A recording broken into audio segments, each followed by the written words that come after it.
भक्ती आम्ही केली सांडोनी उद्वेग पावलो हे संग सुख याचे सुखामा झाले धरिता याचा संग पळाले उद्वेग सांडोनिया. संत श्रेष्ठ जगद्गुरु श्री तुकाराम महाराजांचा अभंग आहे. अभंग आत्मानुभूती प्रगट करणारा आहे. भक्तीच्या संबंधात आलेला अनुभव या अभंगाच्या द्वारा तुकाराम महाराजांनी कथन केलेला आहे. या अभंगामध्ये तुकाराम महाराजांनी महत्त्वाच्या दोन गोष्टी सांगितलेल्या आहेत. पहिली गोष्ट अशी का जीवनामध्ये काय केलं, जीवनभर जीवनामध्ये काय केलं आणि जे केलं त्याच्या योगे काय मिळालं, म्हणजे काय प्राप्त झालं. सांगितलेल्या दोन गोष्टी फक्त अशा आहे, काय केलं आणि काय मिळालं याचा उहापोह या अभंगात केलेला आहे. विठ्ठला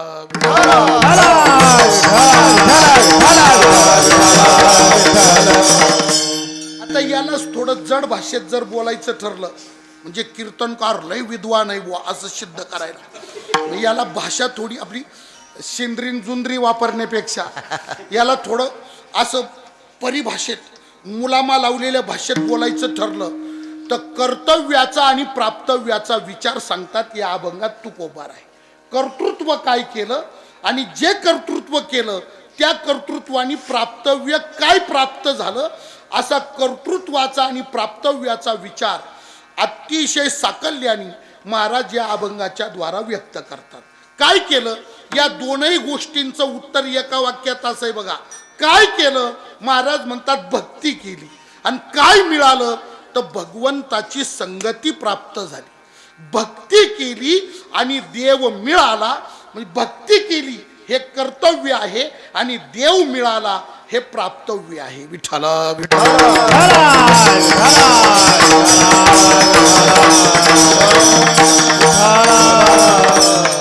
मग कर्तव्य सांगत असताना महाराजांनी पहिलंच पद अभंगाचं आहे, आम्ही भक्ती केली. काय केलं आम्ही तर सुरुवात काय अभंगाची, भक्ती आम्ही केली. अभंगाची सुरुवातीचा शब्द आहे आम्ही भक्ती केली आहे की नाही. तुकोबाराय म्हणतात भक्ती आम्ही केली. काय केलं आम्ही भक्ती केली.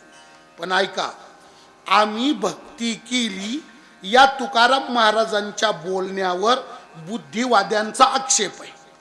बुद्धिवाद्यांचा आक्षेप काय आहे तर आक्षेप असा आहे महाराज तुम्ही भक्ती केली, तुम्ही भक्ती केली आणि जे तुम्ही केलं ते जगाला ओरडून सांगू लागले का आम्ही भक्ती केली, आम्ही भक्ती केली. मग एक मिनिट असं सांगा भक्ती कोण करीत नाही. तुम्ही भक्ती केली याचा अर्थ भक्ती कोण करीत नाही सांगा.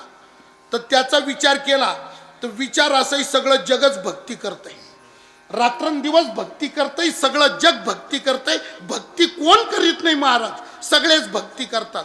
गाथ्यातच पुढे महाराजांचा एक अभंग असा आहे हरिभक्ती अवघेची करीती. तुकोबारायच बोलली हरिभक्ती अवघेची करीती. कोण भक्ती करीत नाही. मनुष्य जातीचा स्वभाव विशेष सांगत असताना ज्ञानोबारायांनी भगवंताच्या मुखात उभी टाकली. भगवान अर्जुनाला बोलतात अर्जुना पहा म्हणजे विचार कर. अर्जुन म्हटलं काय देवा, आणि मग देवाने अर्जुनाला सांगितलं काय. भगवान म्हणतात अर्जुना देखे मनुष्य जात सकळ हे स्वभावताची भजनशील झाले असे केवळ माझे ठाई. शब्द काय ऐका, देखे मनुष्य जात ही सगळी माणसांची जात ही कशी आहे स्वभावताची भजनशील. ही स्वाभाविकच भजनसिद्ध आहे म्हणजे भक्तियुक्त आहे. मग भक्ती कोण करीत नाही. काय असतं बरं का, काही काही गुण माणसाला इथे जन्माला आल्यानंतर प्रयत्नांनी मिळवावे लागतात आणि काही गुण जीवाचे अंगभूत असतात. आईच्या पोटातून जन्माला येताना ते आपल्या सोबतच आलेले असतात. त्याच्यामध्ये भाविकता आणि श्रद्धाळूपणा विश्वास हे जे गुण आहे ना हे गुण आईच्या पोटातूनच सोबत आलेले असतात. आपले श्रद्धा नावाचा गुण सांगितला. भगवान म्हणतात अर्जुना या जगात अंतःकरणामध्ये श्रद्धा नाही असा माणूस तुला शोधून सापडणार नाही.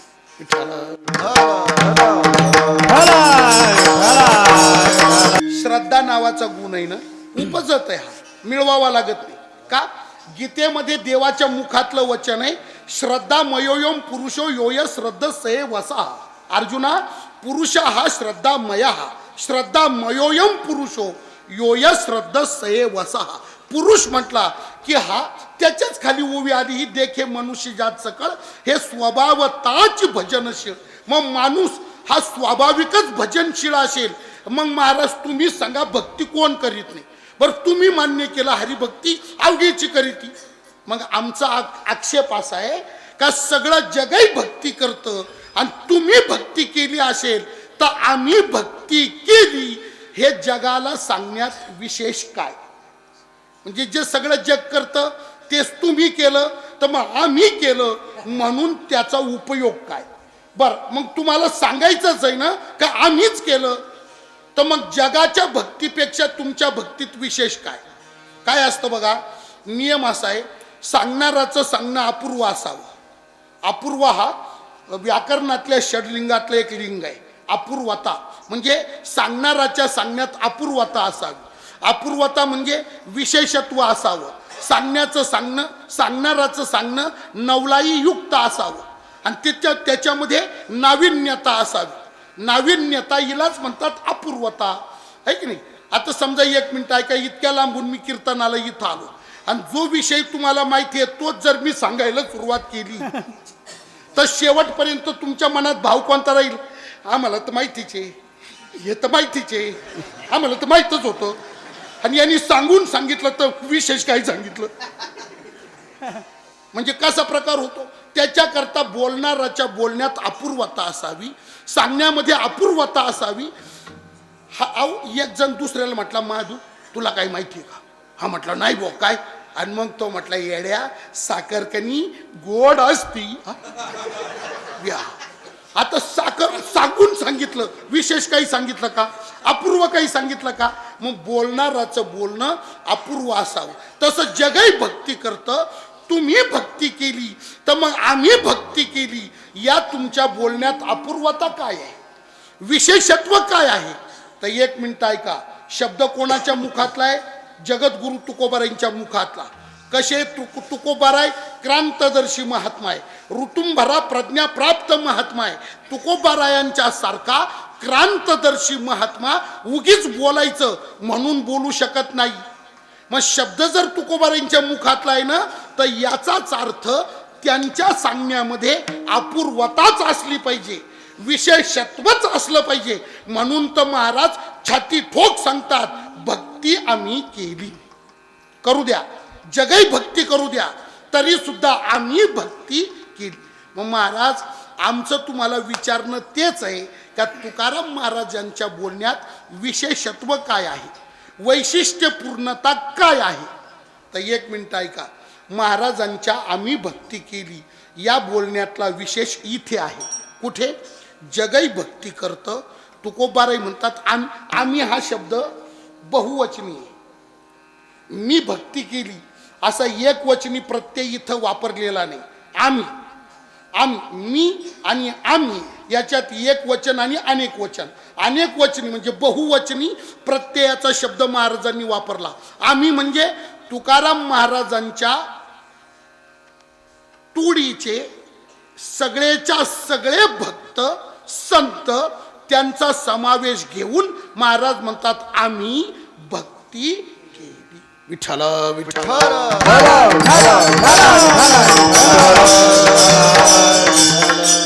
हे झालं बुवा महाराज.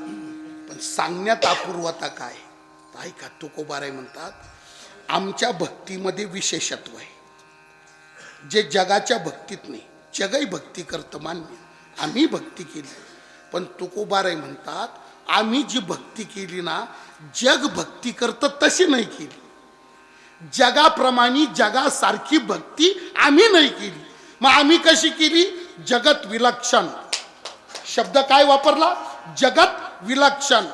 जगत विलक्षण याचा अर्थ जगापेक्षा आगळी वेगळी भक्ती आम्ही केली. जग करतं तसा परमार्थ आम्ही नाही केला. मग आम्ही जगापेक्षा वेगळा परमार्थ केला. विठ्ठल विठ्ठल.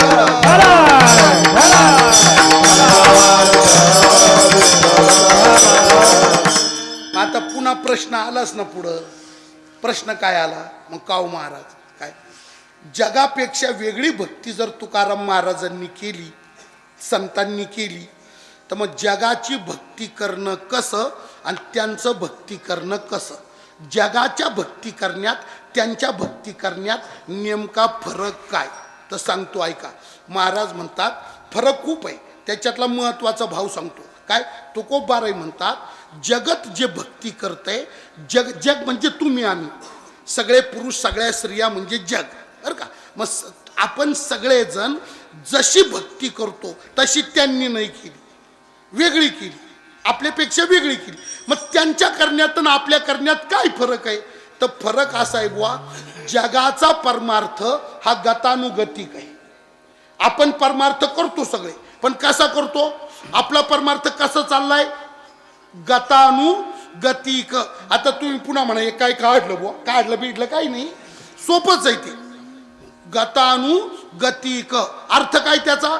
शब्द काय तो? गतानुगतिक. आणि लई टेन्शन घ्यायचं काय काम नाही, खूप सोप्या अर्थाचा शब्द आहे हा, अति सोपा अर्थ आहे. फक्त मी सांगितल्याशिवाय तुमच्या ध्यानात येणार नाही, ही तुमची अडचण आहे. अतिशय सोप्या अर्थाचा शब्द आहे हा. शब्द काय आहे? गतानुगतिक. काय अर्थ होतो त्याचा? अहो गतानुगतिक म्हणजे मागून आलं पुढं चाललं. काय सोपं आहे हो. काय गतानुगतिक म्हणजे काय? मागून आलं पुढं चाललं. याला शास्त्राच्या परिभाषेत गतानुगतिकता असं म्हणतात. विठ्ठल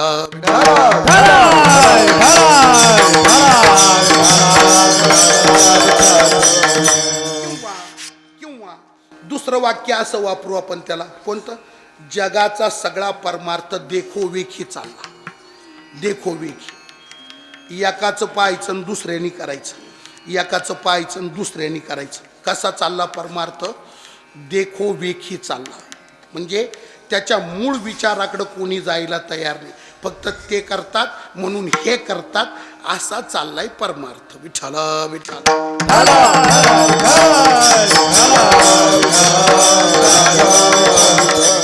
जेथे पाहे तेथे देखीचा पर्वत, जेथे पाहे तेथे देखीचा पर्वत, जेथे पाहे तेथे देखीचा पर्वत, जेथे पाहे तेथे देखीचा पर्वत. पायाविन भिंत तातडीचे, पायाविन भिंत तातडीची, पाय तेथे देखीचा.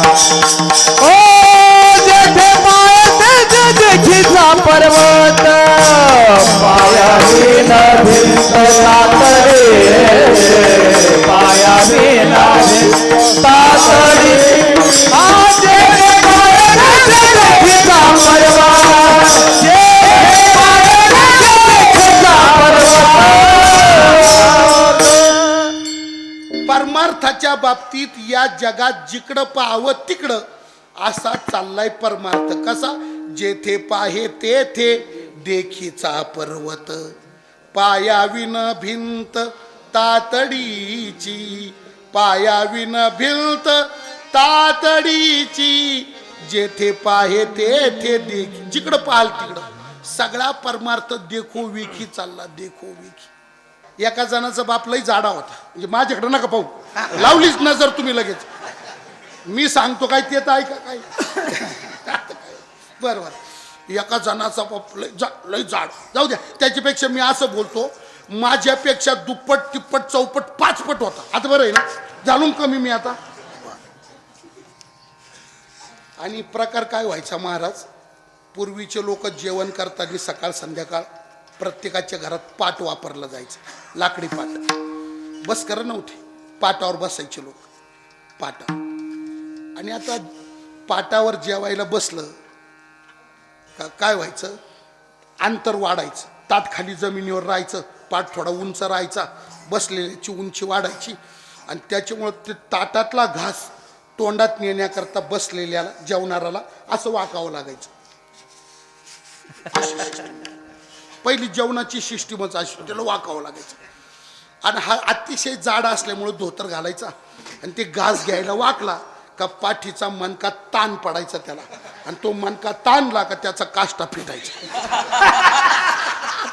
सगळं वगाडी झालं बघा, ऑटोमॅटिक आलं. तुम्ही प्रयोग करून बघा, जास्त वाकून बघा जेवताना. आणि ते आणि काय राहतं, किरकोळ माणसाला हा प्रॉब्लेम येत नाही, पण जाड माणसाला ते आवरता येत नाही. म्हणजे माझा अनुभव नाही येतो, पण एक जनरल सांगितलं तुम्हाला. ते घास घ्यायला वाकला का मणक्यावर ताण यायचा, आणि मणके ताणले का ते काष्टा फिटायचा. रोज सकाळ संध्याकाळ तो माणूस जेवण करून हात धुवायला उठला का ते काष्टा फिटलेला आणि सगळी फजितीच राहायची त्याची. कालांतराने तो माणूस मेला. त्याचा मुलगा घरात कारभारी झाला. मुलगा एकदम किडकिड्या होता, एकदम असं उदबत्ती छाप, एकदम बॉम्ब लावणी वाळलेला, असं नुसता असं होता. आता त्याच्या बापाचा स्थूलपणामुळं तो काष्टा वाकला की सुटायचा. पण या पोरांनी पुढं परंपराच अशी चालू केली, तो जेवायला बसताना काष्टा फेडूनच जेवायला बसायचं. त्याच्या बायकोनी समजून सांगितलं, बहिणींनी समजून सांगितलं, आईनी समजून सांगितलं, भावांनी समजून सांगितलं, घरात दुसरं कोणाचं ऐकायनं म्हणून पुन्हा बायकोला सांगायला लावलं. तिचं तरी ऐकलं तर ऐकल बुवा, हे बाकीचे ऐकतात तसं. असं त्याने ऐकलंच नाही कोणाचं. एक दिवस त्याचा मित्र त्याच्या सोबत जेवायला घरात होता. हातपाय दोघांनी धुतले, पाट मांडले, दोघं पाटावर बसले. मित्र बसला तर यांनी काष्टा फेडला आणि हा बसला. आणि मग मित्र त्याच्यावर चिडला. मित्र म्हटला, मूर्खा म्हटला, येडपट बावळाटा, कशा करता काष्टा सोडतो रे. आणि मग तो मित्राला म्हटला, तुला माहीत नाही म्हणजे काय, आमच्या घराण्याची परंपरा आहे ती. याला काय म्हणणार, अशा लय क्रिया आहेत महाराज. देखो वेखी क्रिया, जेथे पाहे तेथे लय देखो वेखी. एक महाराज कीर्तनाला पंढरपूरमध्ये आषाढी एकादशीच्या दिवशी नामदेव पायरी महाद्वाराच्या बाजूने जो प्रदक्षिणा रोड, आणि तिकडून ते कीर्तनाला चाललेले, उशीर झालेला, 2-4 अभंग झालेले, चोपदार न्यायला आलेले, फेटा बांधून खोलीतून निघाले. मागं चोपदार, पुढं चोपदार, शिट्ट्या वाजवत होते, गर्दीतून वाट काढत होते, महाराजला घेऊन चालले होते. उशीर झाला होता. तेवढ्या गर्दीत काय नाही, ओळख नाही, पाळख नाही, कोण कुठले, काय कुठले, कशाचा काही संबंध नाही. पण त्या गर्दीत एका जणांनी त्या महाराजला गायगाई चालताना पाहिलं, आणि ते फेटा बिटान, पांढरी शुभ्र कपडे, सगळं वातावरण पाहिलं, आणि त्याला फिनिशिंग महाराजासारखी वाटली. ओळख नाही त्याची, पण त्याला ते महाराज असा, कोणीतरी मोठे महाराज असावं असं त्याला वाटलं. आणि तेवढ्या गर्दीत तो माणूस त्या महाराजांच्या पाया पडायला वाकला आणि पाया पडला. आणि त्याला पाया पडताना गर्दीतल्या लोकांनी पाहिलं. झालं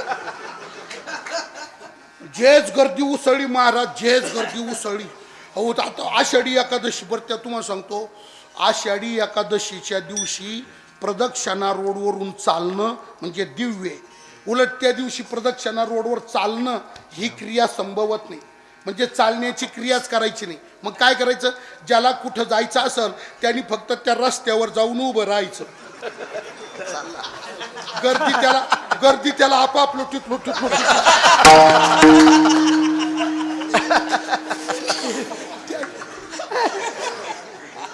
त्यांनी टंगडे हलवायचेच नाही, म्हणजे पाय ऑटोमॅटिक गर्दी नाही. एवढी गर्दी, आणि जेच गर्दी उसळी पाया पडायला त्याच्या, अशी गर्दी उसळी महाराज. आणि त्या गर्दीत काय झालं, चेंगरा चेंगरी, रेटारेटी, खाली वाकलेल्या माणसांच्या अंगावर दुसरे माणसं पडले, बाया काय माणसं काय. तो महाराजही खाली पडला, त्याचा पेटाही सुटला. त्या महाराजाला वरडता येईना, सगळी जत्रा त्याच्या अंगावर पडली. तेवढ्या गर्दीत त्या चोपदारांनी महाराजला कसं तरी बाहेर बाजूला ओढलं, फेटा बागलात मारला, महाराजला उभं केलं, कपडे सुद्धा न झटकता साईडनी वाट काढून ते महाराजांना घेऊन चोपदार निघून गेले. आणि चोपदार निघून गेल्यावर हे जे पडलेले होते ना एकामेकाच्या अंगावर, हे सगळे उठले, कपडे झटकायला लागले, आणि मग एकामेकाला मारू. कोण महाराज होते रे ते, आपल्याला काय माहिती. मग पाय कस काय पडला, तो म्हटलं सगळेच पडले, मी पडलो. या क्रियेला तुम्ही काय म्हणणार, तुम्हाला हेच म्हणावं लागतं, जेथे पाहे तेथे देखीचा पर्वत. विठाला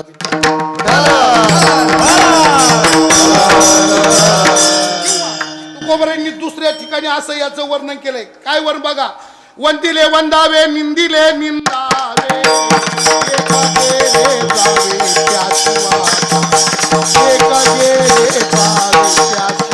आ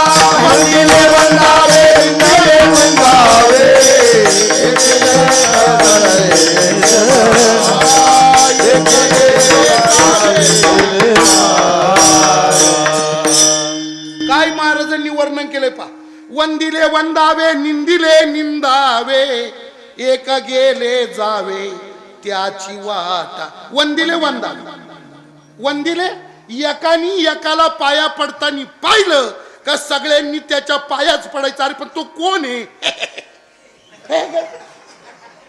वंदिले वंदावे. नंबर 2 ची क्रिया सांगितली, निंदिले निंदावे. निंदिले निंदावे. एखाद्याने एखाद्याची निंदा सुरू केली, सगळ्या गावांनी त्याची निंदाच करीत सुटायचं. निंदिले निंदावे. तुम्हाला खरं सांगू महाराज, एक मिनिट ऐका.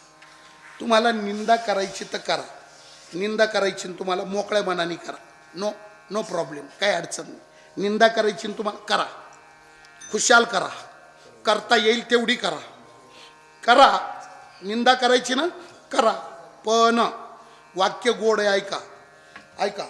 निंदा करायची ना तुम्हाला खुशाल करा, अवश्य करा, जरूर करा. पण ज्याची निंदा तुम्हाला करायची त्याचं व्यक्तिमत्व आणि तुमचं व्यक्तिमत्व आणि मग निंदा करा. तर निंदा करा. तुम्हाला शिडी लावून मुका घ्यायची पाळी नाही आली पाहिजे. तो इतका उंच हा इतका ठ्यांगणा. म्हणजे काय प्रकार काहीच नाही, फक्त निंदिले निंदावे. एकाने निंदा केली, सगळ्यांनी त्याची निंदाच करीत सुटायचं. अरे कोणाची निंदा करतो? काही नाही. वंदिले वंदावे, कोणाच्या पाया पडतो? काही नाही. वंदिले वंदावे, निंदिले निंदावे. आणि तिसरं तर फार गोड सांगितलं महाराजांनी, एक गेले जावे त्याची वाटा. एखादा पुढं निघाला, सगळ्यांनी त्याच्याच मागं पळत सुटायचं. कुठं? ते काय त्याच्या मागं. अरे पण तो कुठं चालला? काय करू? तो कुठं चालला याचा सुत्राम तपास नाही, आणि हे त्याच्या मागे निघाले. याला म्हणतात अंधानुकरण. अंधे नैव नियमाना यथांधा, याला अंधानुकरण म्हणतात. याच्यातून तुमचा आत्मघातच होईल, तुम्हाला देव मिळणार नाही. विठ्ठल विठ्ठल. आंधळ्याच्या काठी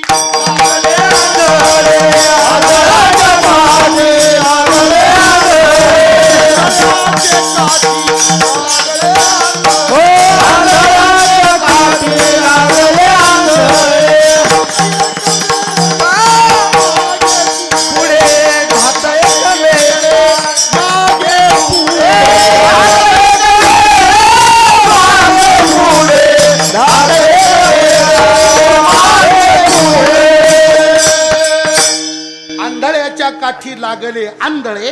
परिणाम काय झाला त्याचा? घात एके वेळे, मागे पुढे घातच होणार. पण काय करता, ही माणसाची जात आहे बुवा. कशी? एक निघाला, सगळे त्याच्या माग, सगळे त्याच्या माग. म्हणजे अगदी मेंढरासारखा प्रकार आहे. जसं मेंढरांचं की नाही, आम्ही विनोदाने नेहमी सांगतो, 5वी 6वीचा वर्ग होता, 50 मुलं वर्गात होते. त्या वर्गामध्ये एक मुलगा होता, अत्यंत ढ होता, अतिशय माठ्या होता. एकदम माठ्या, ढ ढ, एकदम ढ.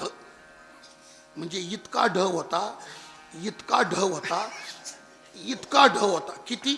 4-5 गुरुजी मेले, पण हा त्याच वर्गात 5च नाही. इतका ढ होता. त्याला येतच नव्हतं काही महाराज. त्या वर्गामध्ये असा टोंगचा टोंग दिसायचा. सगळे पोरं बारीकोन होऊन. शिक्षक म्हणजे गुरुजी सुद्धा त्याच्या नादी लागत नव्हते. शिक्षक वर्गात शिकवायला आले का पहिलं त्याला नमस्कार करायचे, मग फळ्याकडे जायचे. नादी लागत नव्हते. त्याची तब्येत पाहून घाबरायची, पासच नाही करत. एक दिवशी त्या वर्गात गुरुजींनी विद्यार्थ्यांना प्रश्न विचारला. मुलांना, सगळे मुलं सावधान पोजमध्ये आले. टावकारले, जी गुरुजी प्रश्न विचारतो, व्यवस्थित ऐका, लक्षपूर्वक ऐका, काळजीपूर्वक बरोबर उत्तर द्या. विचारा गुरुजी. मग गुरुजींनी प्रश्न विचारला. एका खोलीमध्ये 12 मेंढ्या कोंडल्या होत्या. खोलीमध्ये मेंढ्या कोंडल्या 12. त्याच्यातली एक मेंढी बाहेर गेली, तर खोलीत मेंढ्या राहिल्या किती? साधा प्रश्न आहे. मेंढ्या किती कोंडल्या होत्या खोलीत? 12. बाहेर किती गेल्या? 1. एक मेंढी बाहेर गेली, खोलीत मेंढ्या राहिल्या किती? सगळ्यांनी वरती हात केला. प्रश्न काय अवघड नव्हता, सगळ्यांनी वरती हात केला. गुरुजींनी सुद्धा सिरियल नंबर विचारला, एकही पोरगा सोडला नाही. 1 नंबर तू सांग रे. तो म्हणायचा 11. 12 कोंडले होते, एक बाहेर गेली, म्हणजे खोलीत किती राहिल्या 11. शिक्षकही म्हणायचे बरोबर बस खाली, 2 नंबर तुरे 11 बरोबर, 3 नंबर तुरे 11, 4 नंबर तुरे 11 बरोबर, 5 नंबर तुरे 11, 49 पोरांपर्यंत गेले. 49व्या तुरे म्हटले 11 बरोबर. आणि गुरुजी लागले पुढचं शिकवायला. पण आता तुम्हाला गंमत सांगतो, या प्रश्नाचं खरं उत्तर त्याला माहिती होतं. त्या 50व्या त्याला विचारलंच नाही. त्या गुरुजीला वाटलं याला कधीच काही येत नाही आणि कुठं नादी लागतं म्हणून ते पुढचं शिकवायला लागले. त्याला काही दम निघणं. आणि एक नैसर्गिक नियम असा आहे का ज्या माणसाला जी गोष्ट खरी माहीत राहती त्याला दम निघत नाही. तगमग होती त्याची.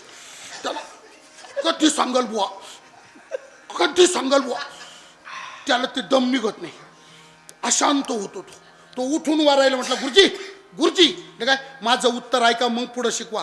गुरुजी म्हटले बस खाली माथे आत, तुला कधी काय येतं रे? तो म्हटलं कधी नसेल काही येत पण आज येतंय, माझं ऐका मग पुढं शिकवा. गुरुजीचा नाईलाज झाला. गुरुजी म्हटले नीट ऐक प्रश्न. काय 12 मेंढ्या खोलीत कोंडल्या होत्या, मी विचारतो एक बाहेर गेली, खोलीत मेंढ्या किती राहिल्या? तो म्हटला एकही नाही. गुरुजी म्हटले बावळा ते का मूर्खा, त्रैराशी कळतं का तुला गणिताचं? 12 कोंडल्या होत्या, एक बाहेर गेली, मी विचारतो खोलीत मेंढ्या राहिल्या किती? हा म्हटलं तेच उत्तर सांगतो मी, एक काही नाही. गुरुजी म्हटले कसं काय? तो मेंढराची जात चालची राहती, एक निघाली का?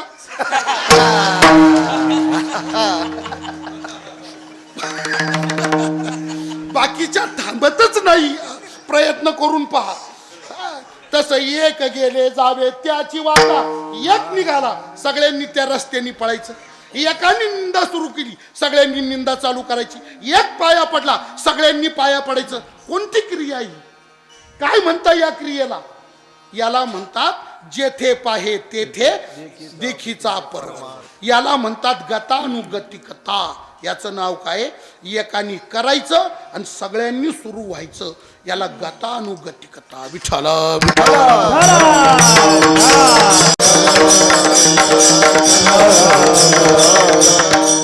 जगाचा परमार्थ देखो विखी चाललाय.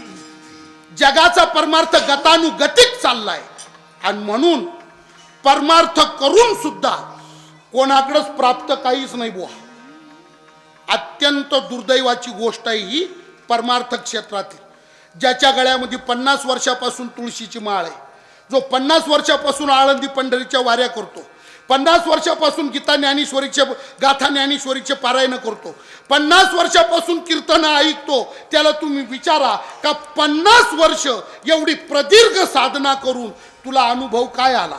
पदरात काय पडलं? तुझ्या काय मिळालं तुला? तर अनुभवाच्या प्राप्तीच्या अंगाने जर विचार कराल तर शून्य. 50 वर्ष गळ्यात माळ असलेला माणूस तुम्हाला त्याचा भक्तीतला अनुभव सांगू शकत नाही. म्हणजे 50 वर्ष परमार्थ करून त्याला काहीच अनुभूती येत नाही. काय कारण आहे याचं? गंभीर विषय हा. प्रत्येकाने अंतर्मुख होऊन चिंतन करावं. मला माळ घालून वर्ष झाले किती? आतापर्यंत मी आळंदी पंढरीच्या वाऱ्या केल्या किती? आतापर्यंत ज्ञानेश्वरी गाथ्याचे प्रवचन पारायण मी केले किती? आतापर्यंत किती कीर्तन ऐकले? किती कीर्तन ऐकले म्हणण्यापेक्षा वेगळं असं बोलतो, आतापर्यंत किती कीर्तनकार खपवले. कोंडाजी बाबा सारखे, रामगीर बाबा सारखे किती वाट लावले. मला काय मिळालं? माझ्या पदरात काय पडलं? लाभ काय झाला? एवढं सगळं करून मिळालं काय? कधीतरी एकटेच एकांतात बसा आणि अंतर्मुख होऊन विचार करा. मग मी हे करतो ते नेमकं काय करतो आणि कशा करता करतो? वेळ जात नाही म्हणून इकडे येतो का मी? टाइमपास, लोक टाइमपास म्हणून पत्ती खेळतात, तसं टाइमपास म्हणून येतो का मी कीर्तनाला? काय होते आणि असं का होतं? परमार्थ करून सुद्धा परमार्थाची अनुभूती येत नाही. याचं काय कारण आहे? याचं कारण हेच आहे, गतानुगतिकता, देखो वेखीपणा. हे त्याचं कारण आहे. विठ्ठल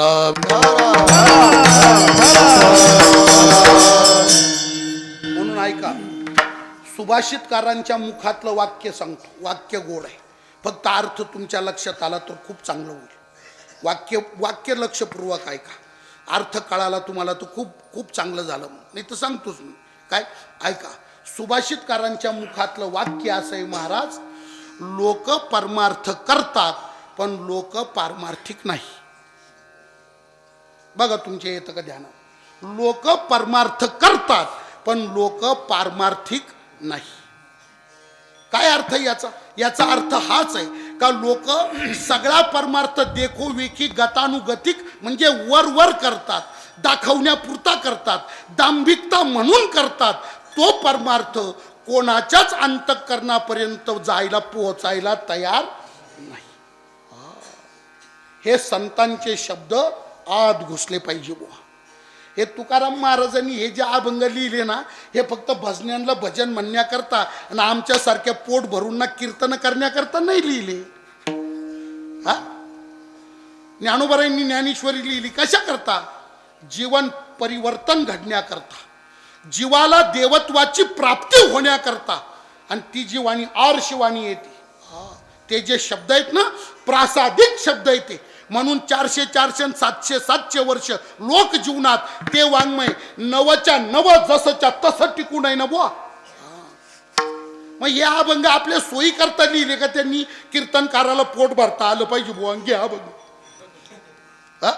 भजण्याला बाऱ्या गाजवता आलं पाहिजे बुवा, घे अभंग. याची करताय का ते? याच्या करता नाहीये महाराज. विठ्ठला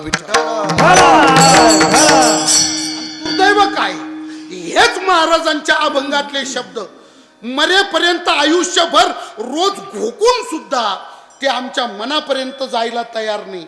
हे फार मोठं दुर्दैव आहे. याच्यात तुमच्या बरोबर आम्ही पण आहे. फार मोठं दुर्दैव आहे. काय गोळून गोळून काकडा चालतो. काकड्याचे अभंग म्हणतात माणसं काय गोळून गोळून.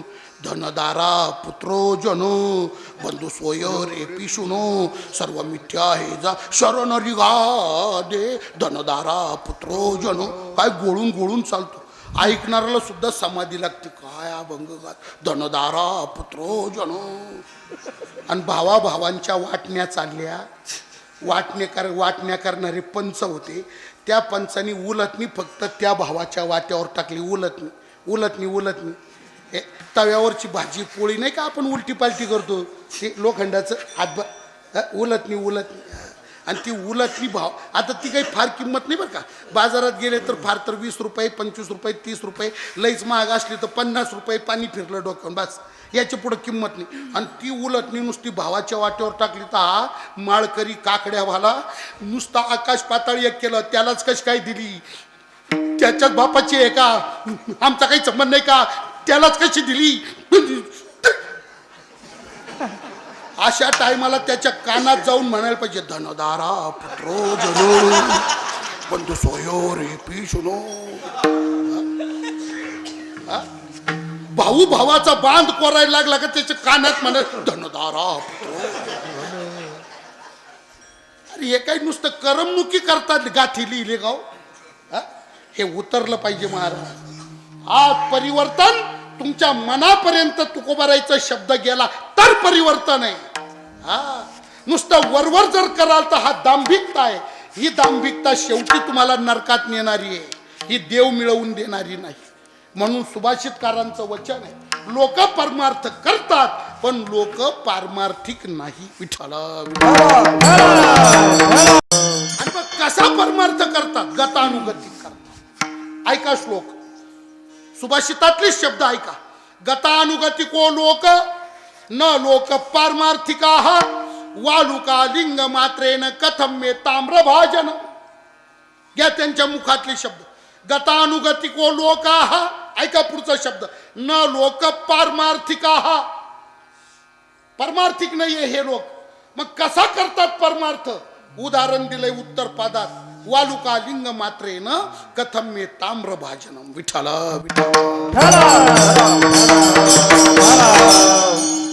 पूर्वीच्या काळी लोक अडाणी होते.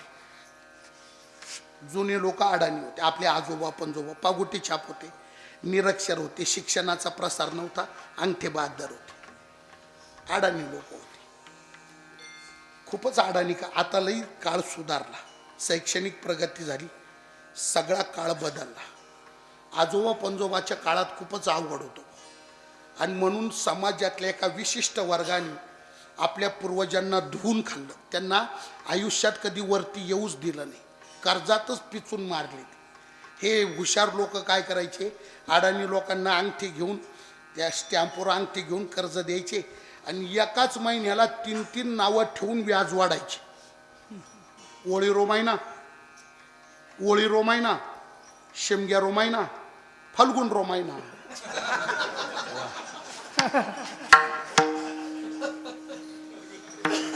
ते अडाणी लोक, त्यांचा सगळा कारभार मोगम. ते आमचे बाबा सांगायचे बरं का, बाबा आमची नेहमी त्यांच्या कीर्तनात कायम राहायचं. जुन्या लोकांचा अडाणी कारभार कसा राहायचा हो, त्यांच्यात कशातच सूत्रबद्धता नाही. त्याशी 4-5 जण बसले तर म्हाताऱ्यांची चर्चा झाली. आपल्यात कोणी पंढरपूरला गेलं होतं का? त्याच्यातलं एक जण म्हटलं मी गेलो होतो बुवा. आणि मग बाकीच्यांनी त्याला विचारलं महादू कधी गेला होता? तो दुर्पीच्या जन्माच्या साली. बाबा सांगायचे आमचे, दुर्पीचा जन्म कोण्या साली झाला? तो सुबान्या बैलाचं शिंग मोडलं त्याच. अरे लगा, सुबान्या बैलाचं शिंग कोणत्या साली मोडलं? तो म्हटलं परकाडल्या नंबरात 55 पोती ज्वारी झाली त्या साली. आता हे फक्त जोडीत राहायचं सकाळ. जुन्या लोक, त्या काळच्या लोकांना टायमिंग कळत नव्हता. घड्याळच नव्हते हो, घड्याळच नव्हती तेव्हा. टायमिंग कळत नव्हता, किती वाजले, किती मिनिटं, किती सेकंद. मग त्यांचं दिवस मोजण्याचं परिमाण याचं मोगम राहायचं. मोगम म्हणजे काय? मग ते किती वाजले असं नव्हतं म्हणत. मग किती दिवस वर आला पाहिजे. मग एकाने वाट्यावर यायचं, सूर्याकडं पाहायचं आणि सूर्याकडं पाहून मग कासरा भरवर आला हो. सूर्य आहे ना, कासरा म्हणजे दोर, कासरा भरवर आला हो. आणि संध्याकाळी सुद्धा शेतातले कामगार सोडायचे असले ना, मालकांनी सूर्याकडे पाहायचं. कामगार म्हणायचे मालक करू काम बंद, घेऊ का सुट्टी? आणि मग मालक म्हणायचं अरे सूर्य बुडायला अजून हातभर टाईम आहे. म्हणजे सूर्यास्त व्हायला हातभर म्हणजे किती, असं मोगम राहायचं. आणि त्या काळात चंद्र सूर्याला ग्रहण असले तर ते ग्रहण लागायचं किती वाजता, सुटायचं किती वाजता, या लोकांना कळायचं नाही ना. मग या लोकांनी चंद्राकडं सूर्याकडं पाहायचंच नाही. मग त्यांनी फक्त गावात ब्राह्मणाच्या घराकडं लक्ष ठेवायचं. ब्राह्मण आंघोळीला निघाला, यांनी समजायचं सुटलं रे महादू. त्यांनी निघायचं. एका सायंकाळी सूर्याचं ग्रहण संपलं आणि ब्राह्मण तांब्याची लोटीन संध्याची पळी घेऊन नदीवर आंघोळीला निघाला. त्याला पाहिलं, सगळा गाव त्याच्या मागं, मग बाया माणसं सगळा गाव त्याच्या मागे निघाला, आबाल वृद्ध सगळं. आता ब्राह्मण नदीत आला. ब्राह्मणाने विचार काय केला, तांब्याची लोटी आहे, तांब्याची संध्याची पळी आहे, आपण पाण्यात जाणार, कानात बोटं घालून बुडी मारणार, पाण्यात बुडी मारली तर आपली लोटी आणि पळी चोरी होण्याची शक्यता आहे. मग भांडं चोरी जाऊ नये. मग ब्राह्मणाने आयडिया काय केली, वाळूत खड्डा केला, त्या खड्ड्यात लोटी आणि पळी पुरली, वाळूनी खड्डा झाकून टाकला.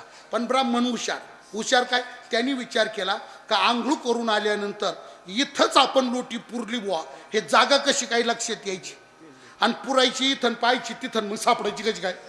म्हणून त्यांनी आयडिया केली काय, पाण्यातून बाहेर आल्यावर हीच जागा लक्षात यावी म्हणून त्यांनी खून म्हणून वाळूची पिंड तयार केली. त्या लोटीच्यावर वाळूची पिंड, आणि त्याला वाळूची पिंड करताना 50 जणांचं टोळकं आलं. त्यांनी याला पिंड करताना पाहिलं. त्यांनी ठरवलं आजची पर्वणीच अशी काय, आधी पिंड मग आंघोळ. त्याच्या पिंडी शेजारी यांनी पिंडी केल्या. तेवढ्यात मागून 100-150 जणांचं टोळकं आलं. त्यांनी यांना पिंडी करताना पाहिलं. त्यांनी पिंडी, तिकडून बायांच्या टोळ्या आल्या. आता जे यायचं ते पिंडी करायचं, पिंड करायचं, आंघोळीला जायचं. तो ब्राह्मण बुवा स्नान करून अर्घ्यदान करून बाहेर आला. येऊन पाहतो तो सगळ्या वाळवंटात पिंडीच पिंडी. त्या ब्राह्मण बुवाला प्रश्न पडला, आपण केलेली पिंड कोणती ना आपलं भांड कुठे? त्याला काही केल्या मेळ लावता येईना, वैतागला, फुल टेन्शन मध्ये. तेवढ्यात एक जण पिंड करताना दिसला. ब्राह्मण त्याच्यावर चिडला, मूर्खा का पिंड करतो? तो म्हटला त्याचं पाहिलं म्हणून. त्याला विचारलं तू का केली? तो म्हटला त्याचं पाहिलं म्हणून. त्याला विचारलं तू का केली? तो त्याचं पाहिलं म्हणून. त्याला विचारलं तू का केली? तो म्हटला काका तुमचं पाहिलं म्हणून. अरे पण मी का केली? तो म्हटलं आम्हाला काय माहिती, तुम्ही का केली. याला काय म्हणतात, याला म्हणतात गतानुगतिकता, आहे की नाही. वालुका लिंग मात्रेनं. काका म्हटले अरे बाबा मी पिंड का केली माहिती आहे का वाळूची? का बरं केली काका? ते म्हटले वालुका लिंग मात्रेनं, मी वाळूचं लिंग केलं. का केलं? कथम मे ताम्र भाजनम, मे ताम्र भाजनम कथम, माझं तांब्याचं भांड कुठं आहे ती जागा लक्षात यावी म्हणून अहम वालुका लिंग मात्रेनं करिष्ये, म्हणून मी केली आणि मी केली तुम्ही सगळ्यांनीच केली. याला म्हणतात गतानुगतिकता, याला म्हणतात जेथे पाहे तेथे. आमचे बाबा याला जोडून अजून एक उदाहरण सांगायचे. ते आहे म्हणजे जनरल उदाहरण आहे, ते अनेक वेळा तुम्ही ऐकलं असेल. अति श्रीमंताचा एकुलता एक मुलगा वयात आलं, लग्न झालं. एकुलतं एक होतं, लाडाकोडात वाढलं होतं, त्याच्यामुळे ती शिकलेलं नव्हतं, फक्त पर्सनॅलिटी होती, उंच पुरं होतं, बॉडी बॉज होतं, गोरोगोमटं दिसायचं, असं सुंदर देखणं दिसायचं. आणि शेजारच्या एका श्रीमंताची मुलगी एकुलती एक त्याला दिली, लग्न झालं. पण ते कार्ट कधी शाळेतच गेलं नाही, डायरेक्ट सैनिशानी डाव्या हाताचा अंगठा, निरक्षर अक्षरशः. लग्न झाल्यानंतर पहिला दिवाळीचा सण आला, आग्रह करून त्याला बायको सहित सासूरवाडीच्या लोकांनी त्याला नेला. सासऱ्याचा मुंबईला छोटासा उद्योग होता, सासरा येणारच होता, पण तिकडे काही काम वाढलं म्हणून त्यांनी तार केली का मी 2 दिवस लेट येणार आहे, पण मी येईपर्यंत पाहुण्याला जाऊ देऊ नका, आग्रह करून ठेवून घ्यावं अशा माहितीची त्यांनी मजकुराची तार केली. आणि आता ती तार आली, पोस्ट म्हणाल पोस्टमॉन दारात. आता ती सासूबाई जुनी अर्धनिर्ध वय झालेलं 50 वालांडलेली ती सासूबाई, काष्टी पातळातली, नववार पातळातली, जुन्या धाटीची, ती आली महाराज. तिने सही करून तार सोडून घेतली, पोस्टमनच्या रजिस्टरवर सही केली, त्यांनी तार हिच्या हातात दिली, तो निघून गेला. पण सासूबाईनं विचार काय केला, सुटा बुटातला, भांगपट्टी केलेला, एवढा अप टू डेट जावाई आपला हिरो सारखा इथं बसलेला आहे, आणि त्याच्या देखत आपण कशाला तार वाचायचा शहाणपणा करा, कशाला चिपडा डोळा मिचकूत बसा. मग तिला वाटलं पाहुण्याकडं वाचायला, म्हणून तिने ती तार घेतली पाहुण्याकडे दिली. तेवढी जावाई तुम्ही वाचा, मलाही सांगा. तर याला येतच नव्हतं, बोंबालता वाचताच येत नव्हतं. तार हातात घेतली, त्याला स्वतःचा राग आला. त्याला वाटलं तेव्हा जर शाळा शिकलो असतो, हा सासूरवाडीमध्ये इज्जतीचा पंचनामा झाला नसता. खूप त्याला वाईट वाटलं, खूप वाईट वाटलं, स्वतःच वाईट वाटलं, आणि तो लागला रडायला. तुम्हाला चालता चालता एक असं सांगतो, जावयाच्या बाबतीत ऐका, जावयाच्या बाबतीत सासू ही इतकी भावना प्रधान जात आहे. पोराच्या बाबतीत नाही, जावयाच्या बाबतीत एवढी भावना प्रधान आहे ना ती सासूबाई. ते जुने कीर्तनकार म्हणायचे, जावाई म्हणजे सासूचं सगुण ब्रह्म. जसं भक्तांनी विठ्ठल पाहिला का देहभाव हरपतो ना, तसं जावाई दारात पाहिला का सासूचा देहभाव हरपला, देहभाव हरपला तुझं पाहत. काय लिहायचं तुम्हाला पटायचं नाही, माझं बोलणं अतिशोक्ती वाटल. एक जावाई घोड्यावर आला महाराज सासूरवाडीला, घोड्यावर जुना काळ रुबाब असतो. आता जसे गाड्यांचा रुबाब आहे ना, आला जावाई, तसं ती पूर्वी घोड्यावर यायचं जावाई, रुबाब राहायचं. एका सासूचा जावाई घोड्यावर आला, पोरांनी लांबून पाहिला, दाजी आले, दाजी आले, घोड्यावर आले. घोड्यावर जावाई कसा दिसतो त्याचा रुबाब. म्हणून सासू हातातलं काम टाकून पाहायला वाट्यावर आली. जावयाकडे पाहता पाहता तिचे डोळे तटस्थ झाली तटस्थ, सकळ नेत्रपाती हो, पापणीच पडा ना तिची, लवानच पापणी. तो जावाई अंगणातही आला, घोड्यावरून खाली उतरला, अंगणात घोडं बांधायला जागा नाही. सासू शेवटी तो तिला म्हटला, मामी मामी. काय तो म्हणे, अहो घोडं कुठं बांधू, तुम्ही बांधा माझ्या कमराला. काय भावना प्रधान ताई. म्हणून मी म्हटलं तुम्हाला पटायचं नाही, पण बघा सासूबाई भावना प्रधान. जावाई रडायला लागला तरी सुद्धा त्या बाईनं, त्या सासूनं त्याच्या रडण्याचा अर्थ असा लावला, असा नाही लावला, असा लावला.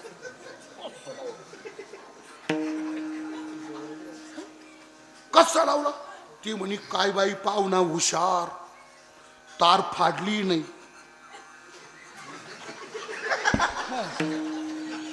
कागदाची घडी मोडली नाही, मध्ये अक्षरही पाहिलं नाही, चिटकवलेली तार जशीच्या तशी. आणि बाहेरून पाहिल्या पाहिल्या मध्ये काय पाहुण्याला कळालं, तिने आज अर्थ लावला त्याचा. पण पुन्हा ती थोडी भानावर आली आणि मग तिने विचार केला, ज्या अर्थी नुसती तार पाहून पाहून रडतो त्या अर्थी मुंबईमध्ये बॉम्बस्फोट झाला आणि त्याच्यात बाब्याचा बाप गेला नाही. हो तुम्ही लयच निर्दयी माणसं आहे. हो या ठोक्यात घालवलं तुम्ही. गेला नाही, सापडला त्याच्यात बॉम्बस्फोटात सापडला, म्हणजे दवाखान्यात होईल बरं. गेला नाही असं तिने अर्थ लावला. जावयाच्या पाशी आली आणि ती लागली रडायला. दोघांच्या रडण्याचा आवाज किचन मध्ये स्वयंपाकघरात गेला. पोरगी होती, आई रडती, नवरा रडतो पाहून ती पोरगी आली, आईच्या शेजारी बसली, ती लागली रडायला. 5 भाऊन 5 भावांच्या 5 बायका, दिवाळीची धामधूम काम. पण ननंद रडती, सासूबाई रडती, पाहुणा नंदही रडतो म्हटल्यावर त्या पुरी त्या सुना 5च्या 5 हातातलं काम टाकून आल्या आणि त्या पुरीच्या जवळ बसल्या, त्या लागल्या रडायला. त्या 5च्या नवऱ्यांनी त्यांच्या बायकांचे आवाज ऐकले, ते आले. पाहुण्याची शेजारी बसले, ते लागले रडायला. सगळ्यांचा मिळून आवाज मोठा झाला, वाड्यातून बाहेर गेला, गल्ली तिकडं पांगला. सगळ्यांच्या घरी दिवाळीची धामधूम होती, पण सगळेच माणसं, सगळा गाव 0 मिनिटात सगळा गाव हातातले कामं टाकून वाड्याकडे धावले. जो यायचा तो वाड्यात घुसायचा, जागा मिळेल तिथं बसायचा आणि सुरात सगळेच रडायचे, सुरात नुसते रडायचे. वैशिष्ट्य काय झालं बुवा अजून एकाने विचारलं नाही. पुरा वाडा भरला, वट्ट्यावर माणसं बसले, वट्टा भरला, वट्ट्यावर जागा नाही राहिली, अंगणात बसले, अंगण भरलं, अंगणातली जागा रोडच्या पलीकडं माणसं बसली. अजून कोणी विचारलं नाही, फक्त येईल त्यांनी जागा मिळेल तिथं बसायचं, सुरू व्हायचं. एक विचारवंत आला, रस्त्याच्या पलीकडच्यांना विचारलं, काय झालं, का रडता? ते म्हणे अंगणातले रडतात म्हणून. अंगणातल्यांना विचारलं, काय झालं, का रडतात? ते म्हणे वट्ट्यावरचे रडतात म्हणून. वट्ट्यावरच्यांना विचारलं, का रडतात? ते म्हणे मधले रडतात म्हणून. मधल्यांना विचारलं, का रडतात? ते म्हणे पोरं रडतात म्हणून. पोरांना विचारलं, का रडतात? ते म्हणे आमच्या बायका रडतात म्हणून. बायकांना विचारलं, बाया का रडतात? ती म्हणजे आमची ननंद रडती म्हणून. तिला विचारलं, बाई का रडती? ती म्हणे आई रडती म्हणून. आईला विचारलं, बाई साहेब का रडता? ती म्हणे पाहुणा रडतो म्हणून. आणि मग पाहुण्याला विचारलं, माशाय का रडता? तो म्हणे तार वाजता येईना म्हणून. आता सांगा, या क्रियेला काय म्हणणार तुम्ही? जेथे पाहे तेथे, म्हणजे गतानुगतिकता. मला काय बोलायचंय, अनुभव शून्य जगाचा परमार्थ का आहे?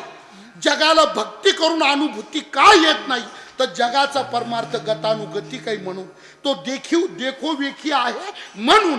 तुकोबाराय म्हणतात, घड्या जगत जसा देखो वेखी परमार्थ करतं, जगत जसा गतानुगतिक परमार्थ करतं, तसा परमार्थ तशी भक्ती आम्ही केली नाही. मग या जगापेक्षा वेगळी भक्ती केली, जगत विलक्षण भक्ती केली. महाराज, आम्ही तेच विचारलं तुम्हाला, का जगाच्या भक्ती करण्यात आणि तुमच्या भक्ती करण्यात नेमका फरक काय? मग तुकोबाराय म्हणतात, ऐका, काय जगत जशी भक्ती करतं, भक्ती करून रडतं ना, भक्ती करतात, परमार्थ करतात आणि तरी रडतात ना माणसं, अशी भक्ती आम्ही नाही केली, असा परमार्थ नाही केला. मग तुमच्या भक्तीचा विशेष काय आहे? महाराज म्हणतात, आगळी वेगळी जी भक्ती केली ना, आमच्या भक्तीची आगळी कथा, आमच्या भक्तीचा वेगळेपणा हा आहे. कसा? आम्ही भक्ती करतानीच अशी भक्ती केली का तिच्यात कधी रडायची पाळी येऊच नाही, तिच्यात रडायचा संबंध येतच नाही, शोक दुःख तिथं असतच नाही, अशी भक्ती आम्ही केली. अरे मग केली तरी कशी?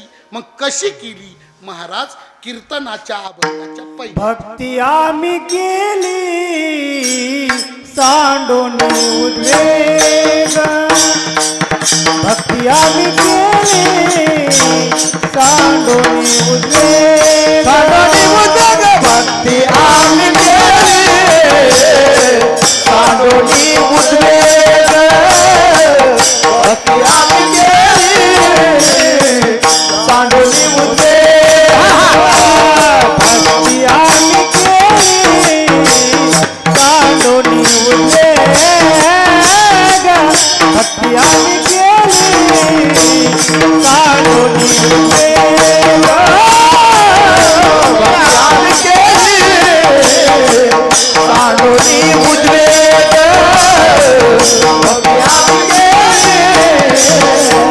सांडोनी उद्वेग पावन हे संग सुख याचे पावन हे संग सुख याचे राम झाले घरी कायाचा संग